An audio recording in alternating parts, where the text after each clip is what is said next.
তো এই সোলজার মুভিটা কি ডিসেম্বরে একাই আসবে? না, এই মুভিটার সাথে আসতে যাচ্ছে সিয়াম আহমেদ অ্যান্ড রায়হান রাফির দেবের নতুন মুভি যেটা রিলিজ হয়েছে ধূমকেতু।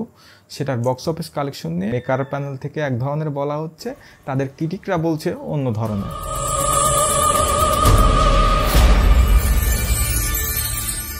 হ্যালো সিনেপ্রেমী, আমি আকাশ আহমেদ আবারও চলে আসলাম আপনাদের প্রিয় চ্যানেল সিনেটকে।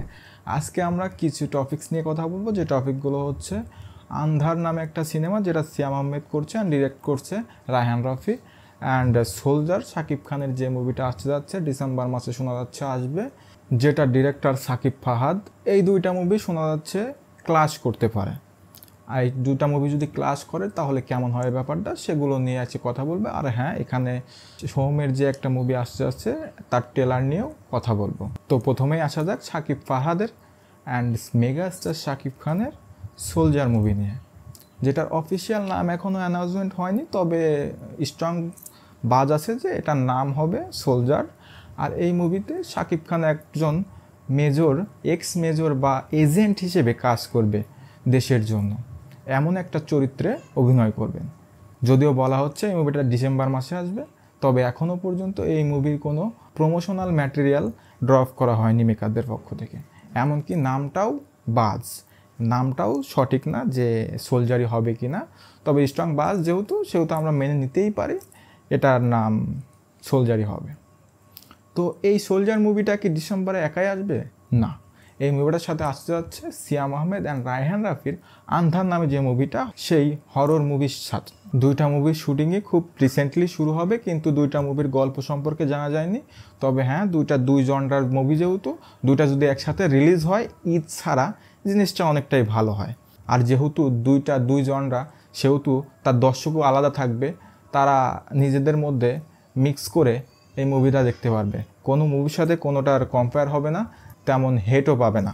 আশা করি আর সেটা দুইটা মুভির জন্যই খুব ভালো হবে।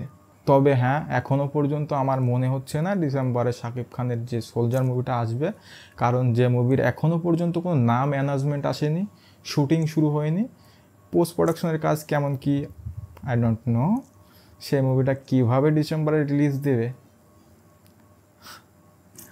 যাই হোক, এবার আসা যাক সোহমের নতুন মুভি বহুরূপের ট্রেলার নিয়ে। এর আগে আমরা টিজারটা রিভিউ করেছিলাম, টিজারটাও বেশ ভালো লেগেছে আমার কাছে, অ্যান্ড ট্রেলারটাও বেশ ভালো। ট্রেলারটা অনেক আগে এসেছে, বাট কিছু কারণের জন্য আমি সেটা নিয়ে কথা বলতে পারিনি, সরি। এখন সেই জিনিসটা আমি এখানে ইনক্লুড করে দিচ্ছি। এই মুভিটার ট্রেলার আমি দেখেছি, ট্রেলারটা বেশ ভালো লেগেছে আমার কাছে। আর সোহমকে অন্য রকমভাবে যে প্রেজেন্ট করা হয়েছে সেটা সোহম ফুটিয়ে তুলতে পেরেছে, সেটা বেশ ভালো বিষয়। এই মুভিটা হয়তো বক্স অফিসে ভালো একটা কালেকশন এনে দেবে। সোহমের ক্যারিয়ারের জন্য এটা বেশ ভালো হবে, কারণ লাস্ট কিছু মুভি তার খুব একটা চলেনি। এবার কথা বলা যাক দেবের নতুন মুভি যেটা রিলিজ হয়েছে ধূমকেতু, সেটার বক্স অফিস কালেকশন নিয়ে একটা ঝামেলা চলছে। মেকার প্যানেল থেকে এক ধরনের বলা হচ্ছে, তাদের ক্রিটিকরা বলছে অন্য ধরনের। ইন্ডিয়ান ট্রেড অ্যানালাইজ সানসলিকের মতে এই ধূমকেতু মুভিটার 7 দিনের বক্স অফিস 5.52 কোটি। এছাড়াও কৈমো এই রিপোর্ট অনুযায়ী 5 দিনে এই মুভির কালেকশন 4.57 কোটি। কিন্তু প্রডিউসারদের পক্ষ থেকে বলা হচ্ছে এই মুভিটা নেট কালেক্ট করেছে এখনও পর্যন্ত 15 কোটি। তো এটা নিয়েই বেশ একটা তোলগোল কাদা ছড়াছড়ি চলছে, কে সত্যি বলছে কে মিথ্যা বলছে সেটা নিয়ে আমার কাছে সঠিক কোনো তথ্য নেই। তবে হ্যাঁ, এটুকুই আমি জানতে পেরেছি, সেটুকুই আপনাদের সামনে তুলে ধরলাম। কোনটা নিজ কালেকশন সেটা যদি কেউ জেনে থাকেন অবশ্যই কমেন্ট বক্সে জানাবেন। আর হ্যাঁ, অবশ্যই আমার চ্যানেলটাকে সাবস্ক্রাইব করবেন।